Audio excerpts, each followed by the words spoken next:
প্রতি মহব্বত, 2 নাম্বার হলো ভয়, 3 নাম্বার মান সম্মানের ভয়। এই তিনটে চিন্তা করে ইব্রাহিম নবীর আম্মা এরা ভাবে 1 মাস নয় 2 মাস নয় এরা ভাবে আস্তে আস্তে করে নমাজে পড়ে গেল, বাচ্চা প্রসাব করবে। ইব্রাহিম নবীর আম্মা আস্তে আস্তে করে এরা ভাবে নমরুদের ভয়ে জঙ্গলে চলে গেলেন। জঙ্গলে যে আকাশকে দেখে আর জঙ্গলে কেউ নেই আকাশ, তুমি আমার বাঁচাও। তখন ভাবে জঙ্গলের ভিতরে একটা বিরাট বড় গর্ত ছিল। ইব্রাহিম নবীর আম্মা ওই গর্তের মধ্যে প্রবেশ করে গেল। আমার আল্লাহ পাকের হুকুম চালু হয়ে গেল। ইব্রাহিম নবী ওই গর্তের মধ্যে ভূমিষ্ঠ হয়ে গেলেন। ইব্রাহিম নবীর আম্মা বলে করে আমি যদি আজকে দিনে কন্টিনিউ আমার বাচ্চার কাছে থাকি তাহলে তো সবাই বুঝতে পেরে যাবে, সবাই মিলে আমার বাচ্চাকে মেরে ফেলবে। জঙ্গলে এসে না না না না, আমি আর বাচ্চার কাছে থাকবো না। আমার বাচ্চাকে আমি আকাশের উপরে ভরসা করে আমি বাচ্চাকে রেখে দিয়ে চলে গেলাম। ইব্রাহিম নবীর মা যখনই জঙ্গল থেকে চলে আসতো, জঙ্গলে একখানা বিরাট বড় পাথর এসে ওই গর্তটার মধ্যে ঢাকা ফেলে দিত, যাতে করে কেউ গর্তের মধ্যে প্রবেশ না করতে পারে।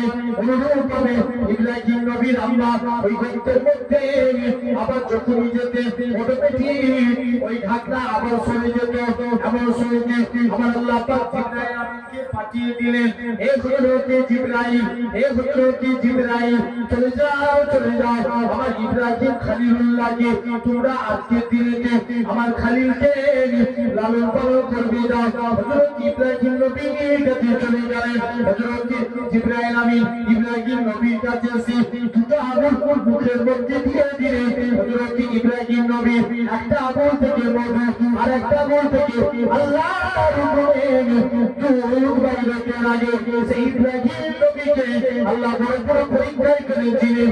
আমার আল্লাহ পাক ইব্রাহিম নবীকে এই আশুরার দিন 10 তারিখের দিন মুক্ত করে দিয়েছে। তাহলে এদিকটা দিয়ে পরস্পর দেখেন ইউসুফ নবী কোথায় পড়েছিল? জোর করে বলো না, কুয়ায়। আপনারা জানেন ইউসুফ নবীকে আল্লাহ কুয়া থেকে মুক্ত করেছিলেন। হযরতে আইয়ুব নবী, জাস্ট এটা একটু বলে আমি সরাসরি হাসান হুসাইনের দিকে যাব। আইয়ুব আলাইহিস সালাম আল্লাহ তাকে রাজত্ব দিয়েছিলেন, পাওয়ারফুল, মানে দুনিয়ার 4 ভাগের 1 ভাগ ক্ষমতা দিয়েছিলেন। জোরে বলবেন না সুবহানাল্লাহ। কোন নবী নাম কি বললাম? আইয়ুব নবী। আল্লাহ এখন দুটো নবীকে দিয়েছিলেন, আরেকটাকে বাদশা, ইয়েস, কে বললো? সুলাইমান নবী। এই 2 নবীকে, তার মধ্যে একটা আইয়ুব আলাইহিস সালাম। এত বড় বাদশা ছিলেন, 10-12 জন সেবিকা ছিল। শুনছো খুব জিনিস ভালো লাগবে, এগুলো সিনে শিক্ষা নেওয়া উচিত। আমাদের 10-12 জন সেবিকা ছিল। কতজন? 10-12 জন। আইয়ুব নবীর স্ত্রীর নাম জানা আছে কারো? যদি না থাকে সেটা বলে দাও যে না জানা। রহিমা। ঠিক বলেছো, কি? রহিমা। আইয়ুব নবীর স্ত্রীর নাম কি? রহিমা। এখন আইয়ুব নবী আর তার স্ত্রী, এখন আইয়ুব নবীকে আল্লাহ বিরাট ফসল চাষ করতে, দেখবেন আপনার এলাকায় ফসল চাষ হয় না অনেক? আপনার এলাকার মানুষ অনেক সবজি চাষ করে অনেক অনেক চাষ হয় এই এলাকায়। মানুষ এরকম ফসল চাষ করতেন, গবাদি পশু চাষ করতেন, অনেক টাকার মালিক করলেন। আল্লাহর ফেরেশতারা বলা কোয়া করছে, আল্লাহ মনে হচ্ছে তোমার আইয়ুব তোমাকে আগের মতো ভালোবাসে না। আল্লাহ বলছে, এই ফেরেশতারা, না রে, আমার আইয়ুব আমাকে আগের মতনই ভালোবাসে। আল্লাহ যদি আগের মতো ভালোবাসতো ওই তুমি পরীক্ষায় ফেলো। আল্লাহ বলছে, তবে দেখবি না, আমি আইয়ুবকে পরীক্ষায় ফেললাম। আইয়ুব নবীকে আল্লাহ পরীক্ষায় ফেললেন। একের প্রথমে যত গবাদি পশু ছিল একটা একটা করে সব পশু মারা যেতে লাগলো। ভাই মনে দুঃখ হয় না? হয় না? যারা দেখবেন গরু মোষ এরকম চাষ করে, যদি হঠাৎ করে যদি গরু মহিষ মারা যায় মনে কষ্ট হয় না? একের পর এক সব গরু মহিষ সব মারা যেতে লাগলো। আইয়ুব আলাইহিস সালাম তিনি কি করলেন? মনে মনে চিন্তা করছে, আল্লাহ উপায় কি আছে?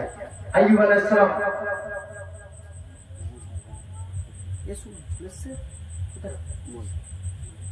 এসে গেছেন, এখন মসজিদের কাছে এসে গেছে।